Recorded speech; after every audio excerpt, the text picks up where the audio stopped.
देखिए, आज दुनिया में हर साल करीब 20 मिलियन से ज्यादा लोग कैंसर डायग्नोज हो रहे हैं और केसेस तेजी से बढ़ रहे हैं। हमारे बाप दादा के जमाने में तो कैंसर बहुत ही रेयर होता था, कहीं एक आदमी में सुनाई देता था बस। लेकिन अब कैंसर के पेशेंट्स इतनी तेजी से बढ़ रहे हैं जैसे ये कोई आम रोजमर्रा की बीमारी बन रहा हो। कई रीसेंट हेल्थ सर्वेज, जिसमें global cancer incidence data include है, ये तक कह रहे हैं कि अगर ये ट्रेंड ऐसे ही चलता रहा तो आने वाले दिनों में हर घर में एक कैंसर पेशेंट मिल सकता है। तो चलिए अब देखते हैं कि ये नए कैंसर वैक्सीन्स कौन सा नया होप लेकर आ रहे हैं और इस वीडियो में कौन कौन से इंपॉर्टेंट अपडेट्स हैं। रशिया का गमालेया सेंटर एक नई पर्सनल mRNA वैक्सीन पर काम कर रहा है और ये वैक्सीन खास है क्योंकि ये हर पेशेंट के ट्यूमर के हिसाब से अलग बनाई जाती है। प्री क्लिनिकल टेस्ट में ट्यूमर्स ऑलमोस्ट पूरी तरह श्रिंक हो गए, रिस्पॉन्स बहुत स्ट्रॉन्ग था, ह्यूमन ट्रायल्स शुरू हो चुके हैं और रशिया की गवर्नमेंट इससे फ्री प्रोवाइड कर रही है स्किन कैंसर और कोलोरेक्टल कैंसर के पेशेंट्स के लिए। दाना फाबर कैंसर इंस्टीट्यूट किडनी कैंसर के लिए एक पर्सनल वैक्सीन बना रहा है और इसका कॉन्सेप्ट सिंपल है। ट्यूमर का जेनेटिक डेटा डिकोड होता है और हर पेशेंट के लिए अलग वैक्सीन तैयार होती है। 9 हाई रिस्क पेशेंट्स को जब ये दिया गया तो सब में स्ट्रॉन्ग इम्यून रिस्पॉन्स दिखा और सबसे अच्छी बात 18 से 34 मंथ्स तक कैंसर वापस नहीं आया। रिजल्ट्स अर्ली है पर होप बहुत ज्यादा है। Memorial Sloan Kettering pancreatic cancer के लिए एक पर्सनल mRNA वैक्सीन टेस्ट कर रहा है। पैंक्रियाटिक कैंसर बहुत अग्रेसिव होता है, इसलिए ये डेवलपमेंट और भी ज्यादा मैटर करता है। सर्जरी के बाद 16 पेशेंट्स को वैक्सीन दी गई और उनमें से आधे लोग 4 साल से ज्यादा टाइम तक कैंसर फ्री रहे। यह रिजल्ट काफी स्ट्रॉन्ग माना जा रहा है। फेज 2 ट्रायल शुरू हो चुका है। अगर ये सक्सेसफुल होगा तो पैंक्रियाटिक कैंसर का फ्यूचर सीरियसली इंप्रूव हो सकता है। UCLA और एलिसियो क्रॉस म्यूटेशन के लिए एक टारगेटेड कैंसर वैक्सीन टेस्ट कर रहे हैं। क्रॉस म्यूटेशन कैंसर को ज्यादा अग्रेसिव बना देता है। ट्रायल 25 पेशेंट्स पर हुआ और कैंसर वापस आने का रिस्क 40% तक कम हो गया। ये वैक्सीन सिर्फ उन पेशेंट्स में काम करती है जिनके ट्यूमर में क्रॉस म्यूटेशन होता है।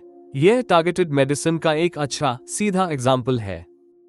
अनेक्सा बायोसाइंसेज एक प्रिवेंटिव ब्रेस्ट कैंसर वैक्सीन पर काम कर रहा है। 19 हाई रिस्क वुमेन को ये डोज दी गई और अब तक किसी में भी कैंसर वापस नहीं आया। यह अर्ली डेटा है लेकिन डायरेक्शन बहुत प्रॉमिसिंग लग रही है। अगर फ्यूचर ट्रायल सक्सेसफुल होते हैं तो ये preventive vaccine high risk women के लिए एक रियल प्रोटेक्शन क्रिएट कर सकती है। University of Florida Health Cancer Center glioblastoma के लिए एक यूनिवर्सल स्टाइल वैक्सीन टेस्ट कर रहा है। ग्लायोब्लास्टोमा बहुत डेडली कैंसर होता है, इसलिए रिसर्चर्स इस प्रोजेक्ट को बहुत सीरियसली देख रहे हैं। वैक्सीन को 4 ह्यूमन पेशेंट्स पर टेस्ट किया गया और 10 डॉग्स पर भी ट्री किया गया। दोनों केसेस में इम्यून सिस्टम इंस्टेंटली एक्टिव हो गया। ह्यूमन डाटा अभी अर्ली स्टेज में है पर कॉन्सेप्ट स्ट्रॉन्ग लग रहा है और अगर आगे के रिजल्ट्स अच्छे आए तो ग्लायोब्लास्टोमा के ट्रीटमेंट में यह अप्रोच एक इम्पोर्टेंट नया ऑप्शन दे सकती है। फेथ थेरेप्यूटिक्स एक नई NK सेल थेरेपी पर काम कर रहा है। इस थेरेपी का आइडिया सिंपल है। डोनर के इम्यून सेल्स को फ्रीज करके रेडी टू यूज फॉर्म में स्टोर किया जाता है। इससे पेशेंट को ट्रीटमेंट देने में बिल्कुल डिले नहीं होता। 50 से ज्यादा पेशेंट्स पर ट्रायल हुआ और 40 से 60% तक स्ट्रॉन्ग रिस्पॉन्स मिला। यह थेरेपी उन लोगों में स्पेशली हेल्पफुल हो रही है जिनका ब्लड कैंसर वापस आ चुका होता है। इसका क्लिनिकल डाटा धीरे धीरे आगे बढ़ रहा है। अर्ली रिजल्ट्स काफी स्ट्रॉन्ग दिख रहे हैं और अगर फ्यूचर ट्रायल स्टेबल रहे तो NK therapy blood cancer patients के लिए एक पावरफुल न्यू ऑप्शन दे सकती है। चाइना की इनोवेंट कंपनी स्टमक कैंसर के लिए CLDN 18.2 ADC ड्रग टेस्ट कर रही है। एडवांस स्टेज पेशेंट्स में रिस्पॉन्स अच्छा मिला और साइड इफेक्ट्स भी मोस्टली मैनेजेबल रहे। इस ड्रग की सबसे खास बात यह है कि ये सिर्फ उन पेशेंट्स में काम करती है जिनके ट्यूमर में CLDN 18.2 प्रोटीन हाई होता है।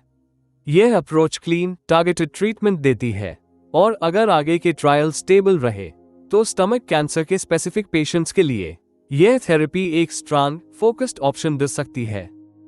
कैलिफोर्निया की kite pharma dual CAR-T therapy develop कर रही है। जो एक ही वक्त में 2 अलग कैंसर टारगेट्स को अटैक करती है। 20 पेशेंट्स में ट्रायल हुआ, 100% रिस्पॉन्स और 80% लोग 6 महीने में कंप्लीटली कैंसर फ्री हो गए। ट्रायल फेज 1 में है, लेकिन रिजल्ट्स एक्स्ट्रॉर्डिनरी है।